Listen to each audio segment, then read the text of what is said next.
not merely seeing reality, it is touching the truth.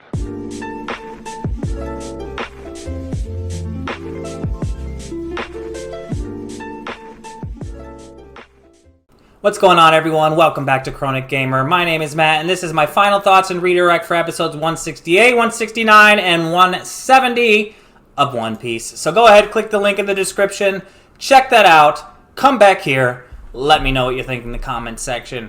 If you're watching this on YouTube and you want to see the next 2 weeks worth of reaction videos, check out my Patreon. The link is also in the description. And over there, I post early access reactions to all the videos I post here on YouTube, with the exception of My Hero Academia and video game streams.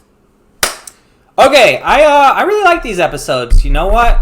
They had a lot of information and a lot of action and story.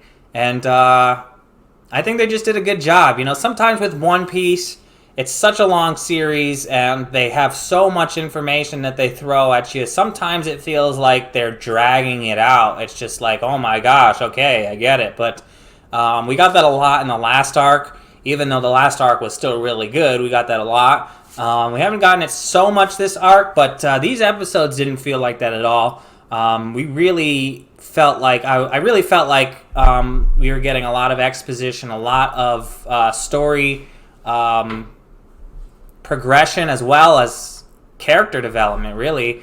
I haven't seen, for instance, like I haven't seen Zoro act that way. He actually seemed nervous and scared, and he was being hard on himself for making such a grave mistake as to get shot in a fight against the Shandian with the two pistols, because he uses dials and Zoro doesn't. Dials are going to be a major thing as far as fighting up here. I don't see how any of the Straw Hats can really win against somebody who's using dials.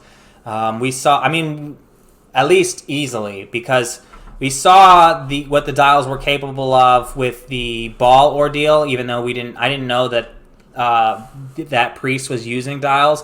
But apparently, those blasts and everything that were coming from his hand were just a dial under his glove. So if that's all it takes to put a dial under your glove, or a fire dial like attached to your spear to make a flame weapon, or whatever the heck it is that they're able to do with all of these things, then this is seriously going to be a problem if we can't find and figure out how to use our own, I think. But I guess we'll figure it out. I mean, at least we have 3 Devil's Fruit users in the crew, as well as, you know, an elite sniper and swordsman, and Sanji and Nami. Sanji and Nami, I mean, Sanji's really good too. Sanji's got the capoeira, but Nami's only really fought one time with that weapon that we saw her use in the last arc. I don't know if she'll be a fighter in the series or not, but I hope she'll get better using that weapon, or maybe use more weapons. I don't know. But I don't know if the Devil's Fruits and the crew will be enough to beat dial users up here, but I guess we'll have to find out. But they also explained mantra, which is really cool, because I was wondering how that worked. They didn't fully explain how the people have this mantra, but they explained really how it works. First of all, not everyone has it, including Gonfal, who is the previous god. He is unable to use it, but all the Sky Priests are able to use it to monitor the upper yard. They can actually hear people existing, if that makes any sense. Like they can somehow know and hear just the presence of a person, even if they're completely silent. I guess they explain that as the people give off like a sort of noise or something that people with mantra can hear. I think they said that wasn't there like a creature that also had mantra that can reach everywhere? But they said that and Neru has that same type of mantra that can reach the whole land, and that's how he's able to monitor the Skypiea residents and know that they're like acting out or misbehaving in sin or whatever. However they explained it.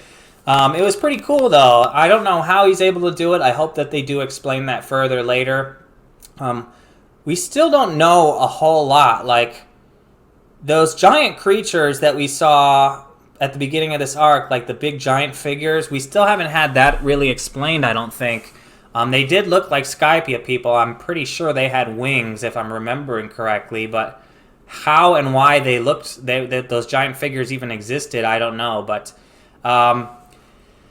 yeah, Eneru came 6 years ago, apparently, and dethroned Gonfall. He just was more powerful than him, I guess.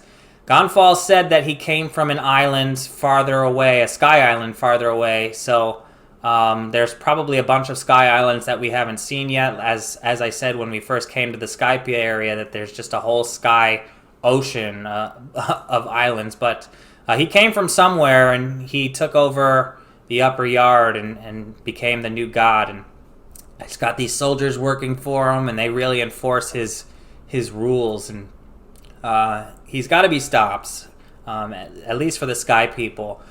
They also explained the Shandians. The Shandians, I was right, they were the native giants from down below at the Blue Sea, and they just want to reclaim their land.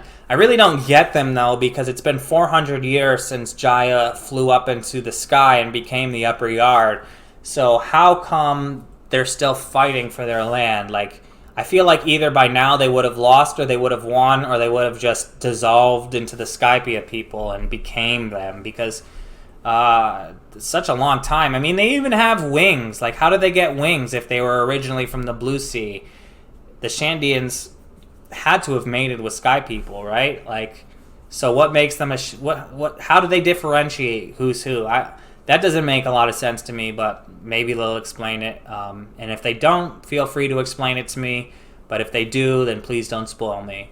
But yeah, great action, great animation these episodes. Luffy's funny as ever.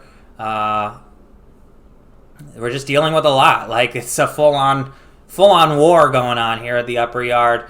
And Anero's now on the going merry, and he made Sanji look like a chump. He electrocuted him in like a second. So he's going to be a problem. I don't know how we're going to defeat him yet, but really looking forward to finding out. So I think that's it. So let me know what you think in the comment section. And if you haven't already, like and subscribe. And until next time, I'm Chronic Gamer. Peace.